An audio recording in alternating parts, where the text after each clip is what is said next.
A Christmas Story, A Walk, One Winter Night by Al Andrews.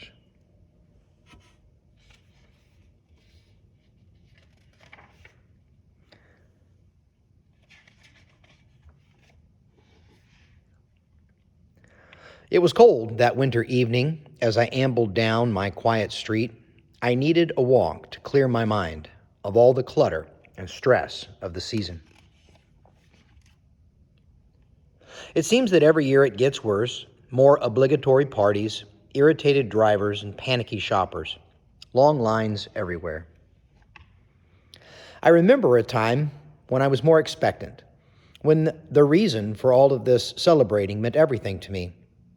But sadly, this night, my internal monologue was, let's just get this thing over and back to normal. Frankly, my cynicism troubled me. And when I'm troubled, I take a walk. Even if it's near midnight, even if it is cold, even if there are things still to be done. The hour was late, and a light rain was falling. Stray flakes of snow twirled and mingled in. From windows and trees, the lights of the season sparkled through the heavy mist, like stars aching to beam brightly on this dreary, dark night. Turning up my collar, I pulled my jacket tighter. That kind of cold finds its way through any opening. As I walked, I saw them out of the corner of my eye. Mary and Joseph and the baby Jesus, displayed in a wooden stable in someone's front yard. The usual characters were assembled as well: shepherds, sheep, a camel, and the wise men three. On the stable's roof, a precariously perched angel looked on and was tilting slightly to the left. All of them were illuminated by two bright floodlights shining from the grass in front of them. I almost passed them by. They were easy to miss, and I've grown accustomed to their presence. They are, after all, available everywhere, in all sizes: ornament size, mantle size, coffee table size, and yard size. They come in a box, easy to assemble. But that night, and I'm not sure why, something caused me to turn my head, inviting me to linger. I stopped to look at them for a while, as one would stand in front of a Rembrandt painting in a museum. I must admit, it felt somewhat odd and awkward. After all, grown-ups don't pause and stare at yard manger scenes. But for some reason, that night, that moment, I felt I should be there. To witness something. To see. I folded my arms and I looked obedient to this mysterious nudge. She wore blue. Mary always wears blue. A neatly pressed, clean blue garment. Her face, porcelain and untouchable, had a fixed expression, pleasant and peaceful. With her fragile hands folded in prayer, she gazed down adoringly at her child. She was perfect, this Mary, pristine, with moisture glistening on her smooth ceramic shawl. Joseph wore brown. Joseph always wears brown. Brown is a fitting color for a character relegated to the background, for someone who never gets top billing. His eyes appeared vacant, and his beard was neatly trimmed, and there, as he always is, on the edges. He can't seem to find his place. Everyone else has something distinctive: wings, crowns, gifts, halos, a shepherd's crook. But all he has is brown. Then there was the baby Jesus, his tiny arms extended, the star attraction. A halo encircled his little head, reaching from ear to ear. A clean white fabric wrapped around him. Swaddled, I suppose, is the appropriate Christmas word to use. He smiled an unearthly smile. He's always happy, this manger Jesus. It looked like he never slept and never cried. It didn't appear that he wanted to be held or nursed or cuddled either. I won't take the time to describe the others, but you know them well, probably even know where each is positioned in the stable. The shepherds go there, the camels and the sheep over there, the wise men there, there and there. I imagine you, too, are accustomed to their presence. I remained standing, trying to stay warm, looking at them through the gauzy mist. I pondered. I simply couldn't relate to them in any way. They seemed remote and untouchable, just like this season had become for me. With considerable guilt, I wondered, why don't I like these people? After this abrupt and irreverent thought came to me, I half expected the ground underneath me to open up and swallow me whole, or a bolt of lightning to descend with a flash and a snap, leaving a little pile of smoldering ash that used to be me. I closed my eyes and waited for the end. Thankfully, neither the heavens nor the ground opened, so I continued my gaze. And then something happened, something I frankly don't expect you to believe. I heard a noise coming from Mary's direction. It startled me. "Who's that?" I said. Though her figure didn't move, a soft voice pleaded. "This is not me," she cried. "This is not real." And her voice broke. "Please, listen to me. My garment, it isn't this clean, and it's not this brilliant shade of blue. It's a blue that's faded by the dust of a long journey to Bethlehem. It smells of my sweat and the mule whose back I rode upon. My blue is stained with red, the blood of birth. It's soiled by the dung of a stable floor. And my face, my real face, is blemished. I'm a teenage girl. My brow is furrowed from worry. Worry about this baby, about tomorrow. What will Herod do? Will he find us? And my eyes are red from tears of pain. I am so lonely and afraid. This is my first baby, and my mother is not here with me. This is not who I am," she said again. "I am real. Please, let me be real." And her voice trailed off.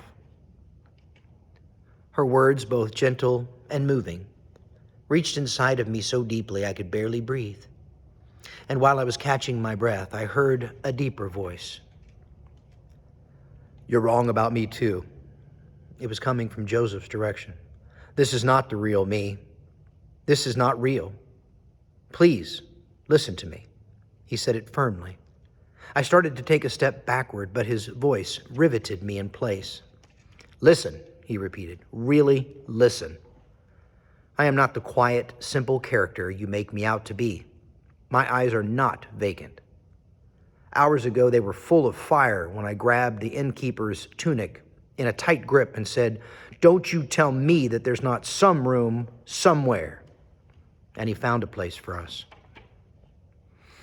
I am a man with a purpose, to travel where I am told to go and to lead my family safely there. And we made it. Now that we are here, I am still on guard, for we are in danger." Joseph continued, "Yes, I wear brown, but it is for stealth. I blend in with my surroundings, and from my vantage point, my eyes scan every opening in this place for anyone who is out to do us harm, and no one will get by me. Let them try. I am the keeper of this light, and I will keep him safe. You are wrong about me. This is not who I am. I am real. Please, let me be real." His words soaked into me like the evening's mist. I felt admonished and awakened to something that was true. And then I heard a cry. I looked at Jesus in the wooden manger. He was thrashing about in the hay. He had soiled himself, and he looked uncomfortable. His cloth was twisted in his arms and legs. He grimaced from the prickly straw. His face was red, and his cry grew louder, the cry of a hungry infant. His toothless mouth opened, and he arched his back. He cried so hard that he ran out of breath, and for a moment it was quiet. But I knew it was just the quiet before he drew another breath. And then he wailed so loudly I expected the lights in nearby houses to turn on and neighbors to come running out. I wondered if he too would speak, but he didn't need to. Somehow his words were in me, and I spoke for him. This is not me. This is not real. Please, listen to me. The reason I came, the reason I was sent, was to be real, to feel everything you felt, to know everything you need, because I needed it too. To hurt like you hurt, and cry like you've cried, laugh like you've laughed, skin my knee like you've skinned your knee, and have my heart broken like your heart has been broken. I came so that one day, or one winter night, when you come face to face with your defeat, your moment of absolute need, you can come to me and say, you know this too. Be with me and lead me through it. And I will. This is not me. I am real. Please, let me be real. Then there was silence, a long stillness that hushed the wind and pushed away the noises of the night. In the quiet, I was being given room to feel and consider what I had just seen and heard. And out of the silence, the truth appeared like stars revealed by parting clouds. Maybe the figures before me weren't real because I had made them that way, so they could be predictable and safe, easy to ignore and boxed up after Christmas, out of sight, out of mind. Maybe if Jesus wasn't real, he would be tame and small. Maybe I had rendered him untouchable because I was afraid of his touch. I'm sorry, he said. I know this isn't you. I can see it now. You're not who I've seen you to be, untouchable, perfect, something I made rather than someone who made me. You are real. You are true. You are here. I am so sorry, I said. Again, as my eyes brimmed with tears, the sorrow nudged me to kneel next to a shepherd on the wet grass in front of something so real, so very real, I couldn't even begin to comprehend it. As I knelt, I became a part of the story, and the story became a part of me, and I felt his gentle pardon. And suddenly everything expanded, this scene, this night, my heart, and I felt real. After a while, I stood and remained there, quietly looking at them as they gazed back at me. And I realized something. I liked these people now, and I think they liked me. Shivering, I wondered if Jesus was cold too. So I laid my scarf over his hands and his feet, the same hands and feet I would one day see again. I tucked him in as best I could. Good night, I said to him. Sleep well. You've traveled far. I stayed beside him for a few minutes, just as I once stayed beside my own newborn sons as they drifted into sleep. Then a low, regal voice came from one of the wise men. He whispered, as if he was aware that Jesus was sleeping. We, like you, were drawn to this place and have journeyed far to come here to see what you have seen. And what you have seen is what the world has been waiting for. And from a shepherd standing behind Joseph, I heard another quiet voice. Once you hear the angels sing, you will never be the same. If you listen carefully, they're always singing. And then there was quiet. No more voices, no more movement, no more surprises. I sensed it was time to go. I started to walk back to my house. The cold wind and a few flakes of snow urged me along. My pace was slow and thoughtful. This walk had become a journey that I didn't want to end. Something had returned to me, and I yearned for it to remain.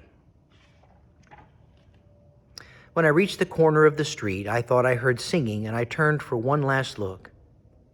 And in the distance, I saw a warm glow coming from a wooden stable in a yard down the street, sheltering something inside it that was older than the stars and bigger than our whole wide world. And it was real.